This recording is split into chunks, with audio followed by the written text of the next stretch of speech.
Well, good morning, everyone. 60 years. Can you believe that? This is my 60th annual meeting. And I got to say, when I look out at this crowd, nearly 20,000 of you from all over the world, I feel like the luckiest man alive. And I mean that literally. The luckiest day of my life was the day I was born, and I was born in the United States. Don't underestimate that. Now, before we get into questions, I want to talk about something that's been on my mind. Trade, tariffs, the state of things. Look, I've watched this country for 94 years. I've seen wars, crashes, recessions, pandemics, and America came through every single one. We grew from nothing, absolutely nothing, 250 years ago into the most important nation on earth. There has never been anything like it in history. So when I see trade being used as a weapon, I get worried. Trade should not be a weapon. It's not supposed to be a war. When you have 7.5 billion people on this planet, and 300 million of us are walking around crowing about how well we've done, that's not smart. That's not right.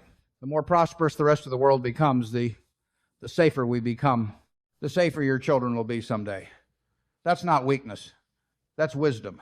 America should do what it does best. Let others do what they do best. That's how you build something that lasts. Now, Berkshire, let me give you the honest picture. First quarter operating earnings came in at $9.6 billion. Down from last year. Insurance was softer. Railroad earnings were a little disappointing. But here's what I want you to focus on. Our cash reserves hit $347 billion, a new record. That's not because I've given up on finding great investments.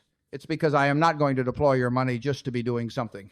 I'd rather sit on cash and wait for a fat pitch than swing at every ball that comes over the plate. Now, some of you are nervous about the market gyrations of the last 30, 45, 60 days. Don't be. That is nothing. Berkshire stock has dropped more than 50% 3 times in my career. 3 times. And each time, nothing fundamental was wrong with the business. Nothing. Markets go up and markets go down, and people panic on the way down and get giddy on the way up. If you let your emotions run your investments, the market will take your money. People have emotions.